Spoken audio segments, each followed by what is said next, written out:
Good morning, YouTube. How about a watering video? This is my favorite blooming. You guys asked many times, how do I water?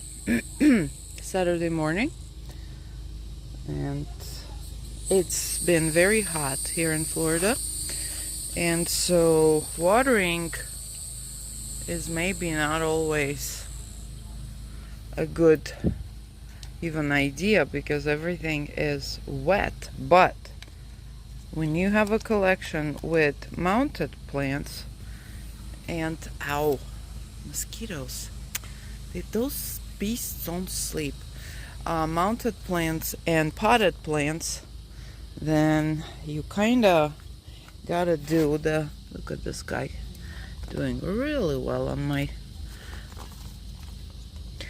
taco. Then you gotta do selective watering, and that's why I kind of try to divide my areas. Like you see here are mostly, how are you doing? But this, you don't belong here. No. I'm the boss here. You need to go where you came from. Yeah, this one doing really well here. So divide the areas between the mounds or those that do want more water, and then you water. Usually here in Florida, then now we have rain every day, so we're tropical climate, so it is excessive right now. There's too much. There was a drought, now it's too much. So you gotta find, look at this girl going nuts over there by herself.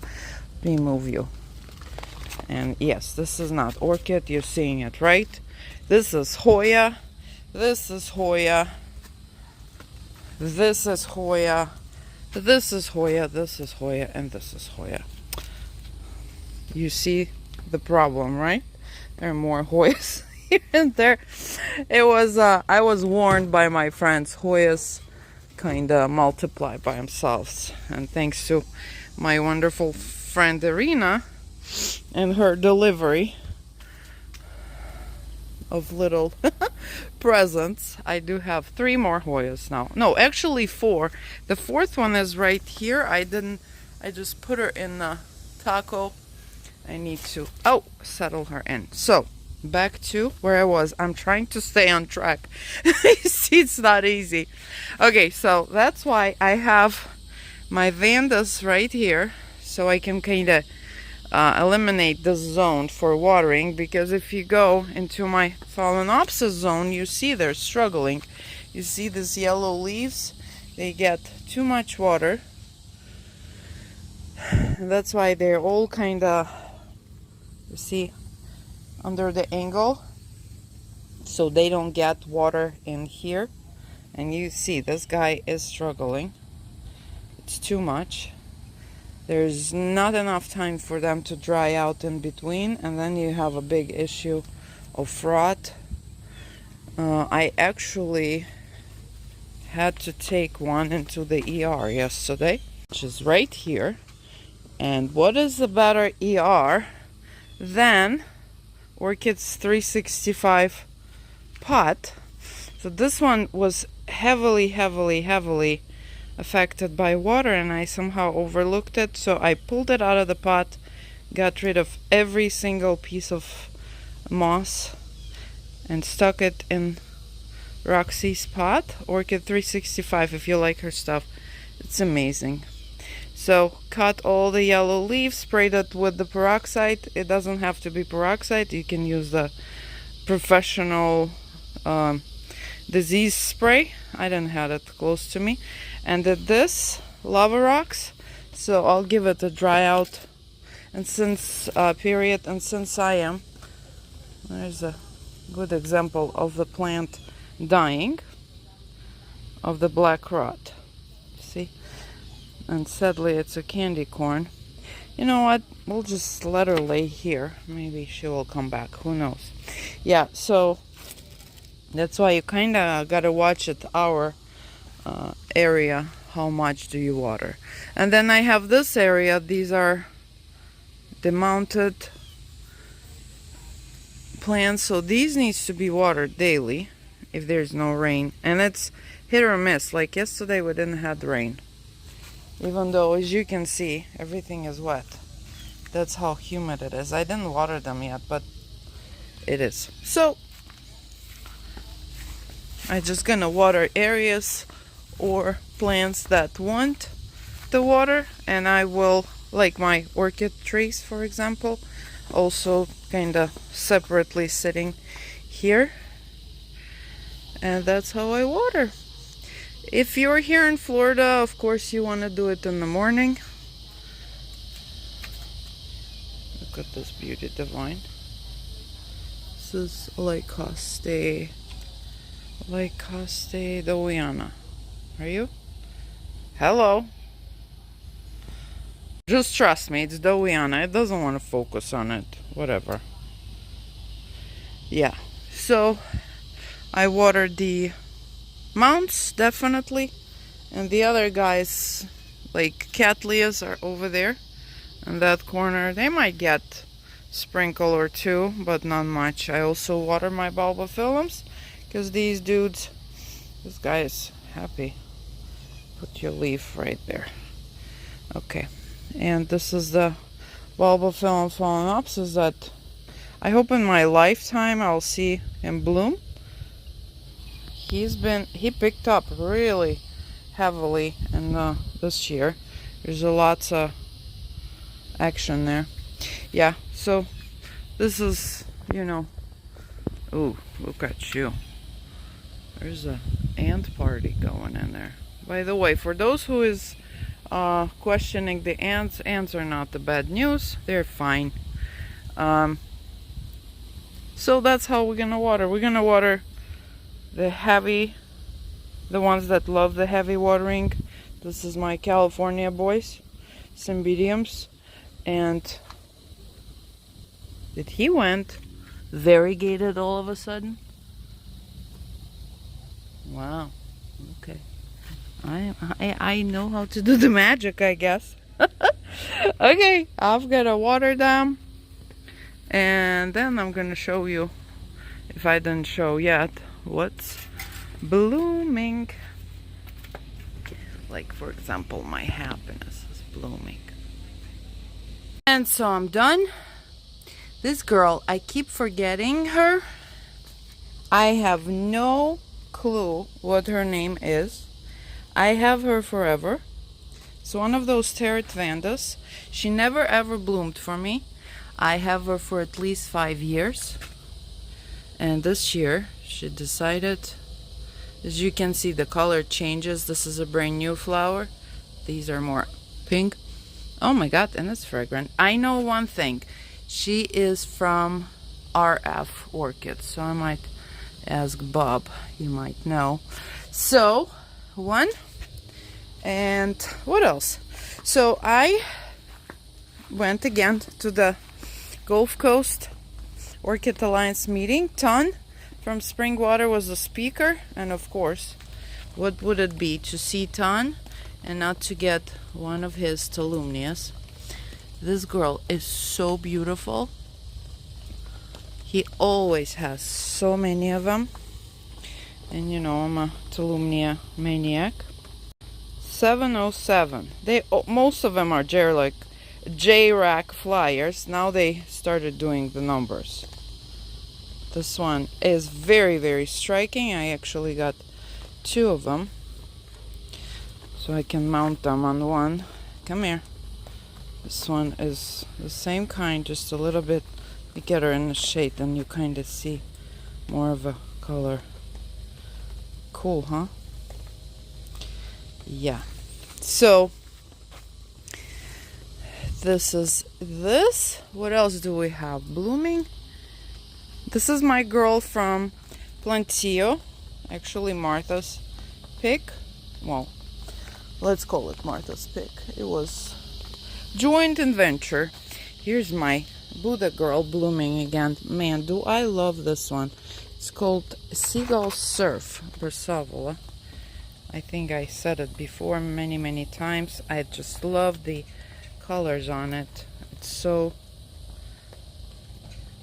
feminine and beautiful. Now, this one right here, for you to get more ideas of mounts. Oh, this is the Buddha belly bamboo, right, Todd?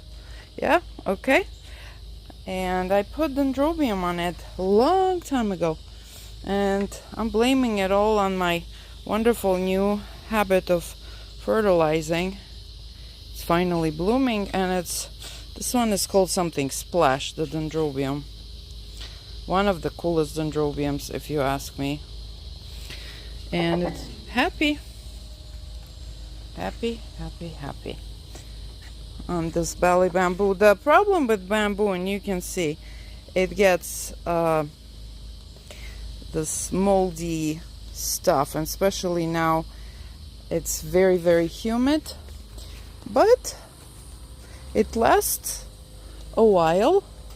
It looks cool. I need actually to, that's a good idea, what I need to get for my yard. I love bamboo. With the bamboo, you just gotta look of, is it invasive or not, because some of that bamboo will pollute your yard in no time. This girl is on her last day, and when she's done, we're gonna take her off of that ugly plastic thing, and we're gonna put her on one of the mounts. Okay? Though, look at her, and that Avanda, I think. Look at those roots. It's crazy. I put her in there like a year ago or two. She's going bananas. She loves it. You? Just checking on the possible babies. 1, 2, 3, 4. 4. Yeah, there is something in there. This one is magnificent. One of my favorites from Plantio. A little conference gold. Always a sunshine. Beautiful little Vanda that is very compact versus other big Vandas. Blooms a lot and makes you happy a lot. And of course my happiness from Anna is poking me to get on the camera again. Why am I calling it happiness? Because it is a happiness. Number 18, I want to say. They are numbered. This Lady Jane opened up completely, and I cannot tell you how much I love this one. Look at her. She's fragrant. She's so striking, and she's again one of those smaller types of Vandas. And last time I think I said she was from Palmer. She's from Plantio. That's the name. Of course it has Mimi Palmer in it, and then it smells like crazy. We have a little super action happening here on my taco. This thing is super cool. Can I take it off? Yes, I can. Somebody stop me. So this is my little creation here to teach the stem to go up a little bit, because they're all looking down. Look at this gorgeousness. So fancy. There's the name Smiley Prince Wilson, so this is from Wilson. Love it. Okay. By the way, yesterday, historical moment, I did touch the clay. I really don't like how this tag is sitting in there. It's competitor number 1 to get lost. But then back to our usual heroes. This little thing keeps blooming like crazy. I got it at Palmer. By the way, Palmer is having a tent sale next weekend. Oh, hello, my neighbors and their lawnmower. Isn't that lovely? It's like he knows when I'm coming here with the camera. He does it. God bless him. Blue Martin. from Accent. And so I don't think you guys gonna enjoy as much the back sounds of that mower. We gonna finish today. It's a wonderful day. How about we'll finish with you? My intermediate Alba. She is past her prime, but she is gorgeous. Next time you see me at the show, I will have a couple of mounts available for sale with the plant on. Really established, nice, beautiful intermediate. So with these wonderful sounds, oh, here it is, of the lawnmower, which means in our village, Saturday, we gonna go. I'm gonna go to the Y, make myself even more beautiful. And I'm wishing you a great day, Big Mama, for the final shot. So this is how we're watering. And we'll see if I'll have enough strength to fertilize because the heat is crazy. So you guys have a wonderful weekend. Don't forget to like and subscribe. By the way, Miss Marta is at her ballet lesson, so she has an excuse. Bye-bye.